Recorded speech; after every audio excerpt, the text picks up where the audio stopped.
ஜீவநீரோடை ஊழியங்கள் வழங்கும் இதயத்திற்கு இன்று ஒரு சிந்தனை. தேவன் மேல் பார்வை. சூழ்நிலைகளை பார்த்து பழகிய கண்கள், தேவனை நோக்கி பார்த்து பழகின கண்கள் என இரண்டு வகை உள்ளன. சிலர் சிறந்த தேவ பக்தியாளர்களுக்குரிய அனைத்து ஆவிக்குரிய நடவடிக்கைகளும் உடையவர்களே. ஆனால் சூழ்நிலையை கவனித்து அது என்ன சொல்லுகிறதோ அதையே நம்புவார்கள். சிலர் அப்படியல்ல. அவர்கள் சூழ்நிலை எப்படி இருந்தாலும் அவற்றை தேவன் எப்படி பார்க்க வழி நடத்துகின்றாரோ அப்படி பார்க்க பழகினவர்கள். அவர்களின் கண்கள் தேவன் மேல் இருப்பதால் அவர்களின் விசுவாசம் சூழ்நிலைகளை கடந்து எல்லாவற்றையும் பார்க்கின்றது. சவுல் தேவ பக்தியும் தேவ பக்தி சார்ந்த செயல்களும் உடைய ஒரு ராஜாவே. ஆயினும் கோலியாத் ஒரு சவாலாக வந்தபோது அந்த சூழ்நிலையை கடந்து யோசிக்க அவனால் முடியவில்லை. கோலியாத் மிகவும் வலிமையானவனாய் இருந்தாலும் தேவன் அவனை விட மிகவும் பெரியவர் என்று அவனால் விசுவாசிக்க முடியவில்லை.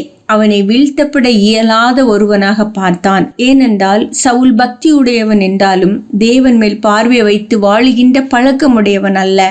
எனவே சூழ்நிலைகளை கடந்து பார்க்கும் விசுவாச பார்வை அவனுக்கு இல்லை. ஆனால் தாவீது ஒரு சாதாரண இளைஞன் என்ற போதிலும் தேவனை தனக்கு முன்பாக வைத்து பார்த்து பழகினவன். எனவே சவுலால் முடியாது என்று எண்ணப்பட்டது தாவீதால் சாதிக்கப்பட்டது. அநேகர் தேவ பக்தி சூழலில் வாழ்ந்து தேவ பக்தி செயல்களோடு அதிகமாக பழக்கப்பட்டவர்களே. ஆயினும் தேவனோடு நெருங்கின ஒரு தனிப்பட்ட ஐக்கியத்தை உடையவர்கள் அல்ல. அவர்கள் பக்தி என பல காரியங்களை செய்தாலும் எல்லோரை போலவே சூழ்நிலைகளை பார்க்கின்றவர்கள். அவர்கள் சூழ்நிலைகளை கடந்து விசுவாசத்தோடு பார்க்க விரும்பினாலும் அவர்களால் முடியாமல் போகும். ஏனென்றால் அவர்கள் தங்களுக்குள் தேவனை அறியாத ஒரு தேவ பக்தி வாழ்க்கையில் இருக்கின்றார்கள். கானானை விவு பார்க்க சென்ற 12 பேரும் தேவ பக்தி சூழ்நிலையில் இருந்த போதிலும் 10 பேரின் கண்கள் தேவனை பார்த்து பழகியவை அல்ல.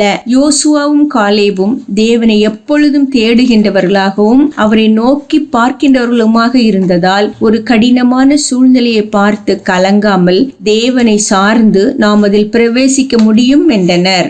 சிந்தனைக்கு: தேவனுக்கு அருகில் இருந்து பழகாதவர்களுக்கு தேவ நன்மைகள் வெகு தூரத்திலேயே இருக்கும். தேவனுக்கு அருகில் இருந்து பழகாதவர்களுக்கு தேவ நன்மைகள் வெகு தூரத்திலேயே இருக்கும்.